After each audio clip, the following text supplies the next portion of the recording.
Breaking news చూస్తున్నాం. ఇటు Iran America మధ్య శాంతి చర్చలపై బిగ్ ట్విస్ట్. ఇటు రేపే ఇస్లామాబాద్లో చర్చలు జరిగేలా పాకిస్తాన్ తీవ్ర ప్రయత్నాలు చేస్తుంది. చర్చల గురించి ఏమాత్రం పట్టించుకోవట్లేదు అమెరికా అలాగే ఇరాన్. హార్మోజ్ని మళ్ళీ మూసేస్తున్నట్లు ఇటు ఇరాన్ ప్రకటించింది. అమెరికా సీజ్ ఫైర్ ఉల్లంఘించిందంటూ ఇటు ఇరాన్ ఆరోపణ చేస్తుంది. ఇటు స్ట్రెయిట్ ఆఫ్ హార్మోజ్ని తెరవకపోతే ఇరాన్ పైన భీకర దాడులు చేస్తామంటూ ట్రంప్ మాట్లాడుకొస్తున్నాడు. రేపు చర్చలు జరుగుతాయా లేదా అన్న దానిపై కొంత సందిగ్ధం ప్రస్తుతానికి ఏర్పడింది. ఇప్పటికే ఇరాన్లో పర్యటించారు పాకిస్తాన్కి సంబంధించిన army chief Asim Munir. America ప్రపోజల్స్ని ఆ ప్రతిపాదనలను ఇరాన్కు తెలియజేశాడు ఆసిమ్ మునీర్. చర్చలపై Iran parliament speaker Bashir Ghalif ఆయన కీలక వ్యాఖ్యలు చేశారు. అమెరికాతో ఒప్పందం ఇప్పట్లో కుదిరేలా లేదంటూ ఇటు బషీర్ చెప్పుకొచ్చారు. హార్మోజ్ ఎప్పటికీ ఇరాన్ నియంత్రణలోనే, ఇరాన్ కంట్రోల్లోనే ఉంటుందంటూ ఇటు ఇరాన్ పార్లమెంట్ స్పీకర్ మాట్లాడుకొచ్చారు. సో మొత్తం మీద ఆ పాయింట్స్ అన్ని డీటెయిల్గా మాట్లాడుకునే ప్రయత్నం చేద్దాం. రానున్న ఒక్కరోజు 24 గంటలు మాత్రమే ఇటు సీజ్ ఫైర్కి సమయం మిగిలి ఉంది.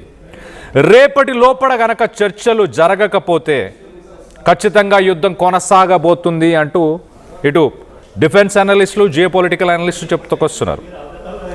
ఈ మీడియేషన్ టాక్స్కి, పీస్ టాక్స్కి ఇటు ట్రంప్ కానీ, ఇరానియన్ ఆఫీషియల్స్ కానీ, ఇరానియన్ గవర్నమెంట్కి సంబంధించిన వ్యక్తులు ఎవరు ఇంట్రెస్ట్ చూపించట్లేదు.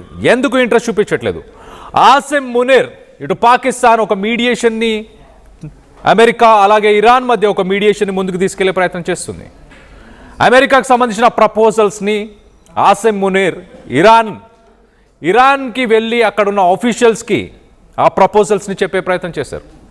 ఇరాన్ ఆఫీషియల్స్, ఇరాన్ గవర్నమెంట్కి సంబంధించిన ప్రైమ్ మినిస్టర్, ప్రెసిడెంట్, వీరందరూ కూడా ఆ ప్రపోజల్స్ అన్నీ అమెరికా వన్ సైడెడ్ ఉన్నాయి.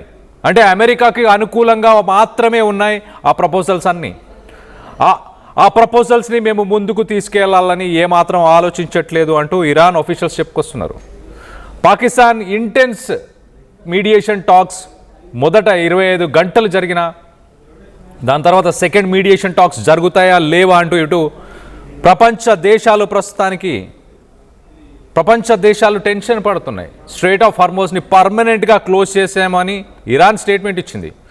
ఓపెన్ చేయకపోతే భీకర దాడులను చేస్తామంటూ ఇటు ట్రంప్ స్టేట్మెంట్ ఇస్తున్నాడు.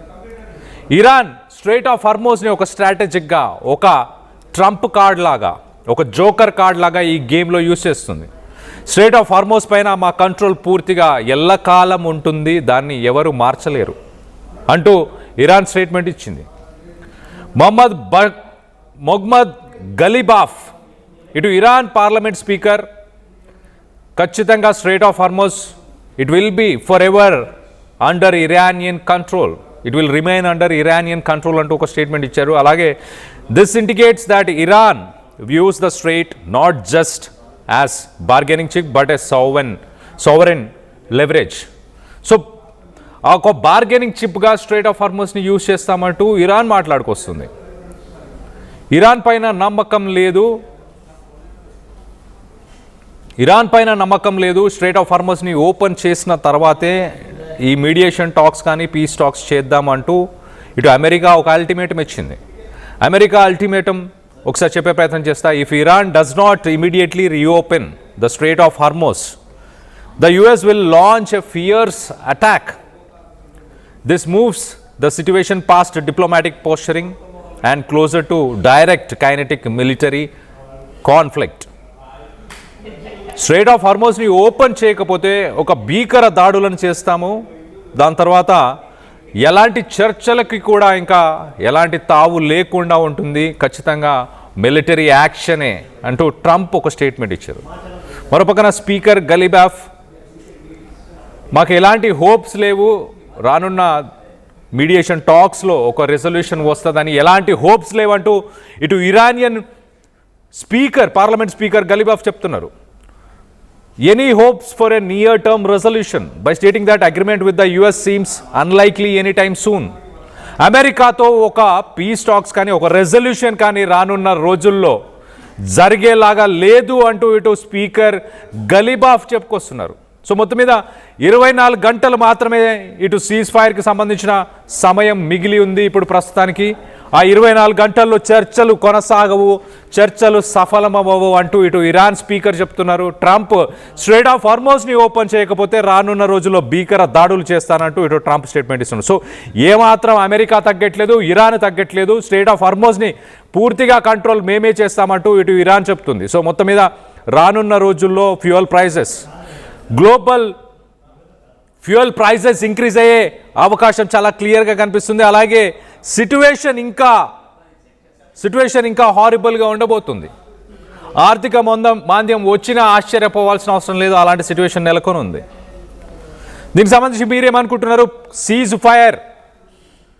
సీజ్ ఫైర్కి సంబంధించి 24 గంటలు మాత్రమే సమయం మిగిలి ఉన్నప్పుడు సీజ్ ఫైర్ని కంటిన్యూ చేయబోతుందా అమెరికా అలాగే ఇరాన్? ట్రంప్ దాడులను చేస్తాము స్ట్రెయిట్ ఆఫ్ హార్మోజ్ని ఓపెన్ చేయకపోతే అంటూ ఇటు ట్రంప్ మాట్లాడుకొస్తున్నారు. ఏం జరగబోతుందని మీరు భావిస్తున్నారు? పాకిస్తాన్ మీడియేషన్ టాక్స్లో తన రోల్ని ఫుల్ఫిల్ చేయలేకపోయింది అనుకుంటున్నారా? ఆసిమ్ మునీర్ ప్రపోజల్స్ ఏవైతే అమెరికన్ ప్రపోజల్స్ని తీసుకెళ్లి ఇరాన్లో ఆ ప్రపోజల్స్ని పెట్టే ప్రయత్నం చేశారో ఇరాన్ వాటన్నిటిని తోసిపుచ్చే ప్రయత్నం చేసింది. ఇరాన్ చాలా క్లియర్గా ఈ ప్రపోజల్స్ అన్నీ వన్ సైడెడ్ ఉన్నాయి, ఈ ప్రపోజల్స్ వల్ల అమెరికా లబ్ధి పొందుద్ది అంతే తప్పించి ఇరాన్కి ఇటు యుద్ధంలో జరిగిన నష్టాలకి అమెరికా డబ్బులు కట్టాలనుకోవట్లేదు. యురేనియం రిజర్వ్స్ని అమెరికాకు ఇచ్చేయాలని అడుగుతుంది. స్ట్రెయిట్ ఆఫ్ హార్మోజ్ని కండిషన్స్ లేకుండా ఓపెన్ చేయాలని. సో అడిగిన పాయింట్స్ అన్నీ ఏవైతే ఉన్నాయో ఖచ్చితంగా అవి అమెరికాకే లబ్ధి పొందేవి, దీనివల్ల ఇరాన్ నష్టపోతుంది అంటూ ఇరాన్కి సంబంధించిన పార్లమెంట్ స్పీకర్ చెప్పుకొచ్చారు. ఇరాన్ ఏం డిమాండ్ చేస్తుంది? ఇరాన్ ప్రధానంగా యుద్ధంలో నష్టపోయాం కదా, ఆ నష్టానికి గాను $300 బిలియన్ పే చేయమని ఇరాన్ అడుగుతుంది. దాంతోపాటు స్ట్రెయిట్ ఆఫ్ హార్మోజ్ని దానిపైన పూర్తి కంట్రోల్ ఇరాన్కే ఉండాలి, ఎల్లకాలం ఉండాలి అంటూ 40 సంవత్సరాల పాటు స్ట్రెయిట్ ఆఫ్ హార్మోజ్ని మేము కంట్రోల్ చేశాము, ఎలాంటి ఇబ్బంది ఏ రోజు కలగలేదు. అమెరికా యుద్ధం వల్లే ఇప్పుడు ఇబ్బందులు పడుతున్నారు.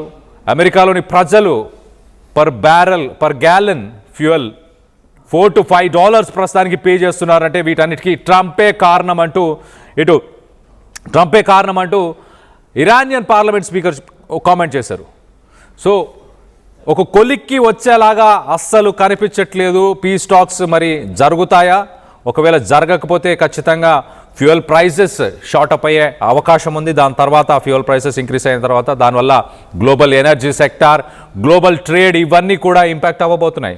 దీనికి సంబంధించి మీరేమనుకుంటున్నారు? మీ అభిప్రాయాలని కింద కామెంట్ రూపంలో తెలియపరచండి.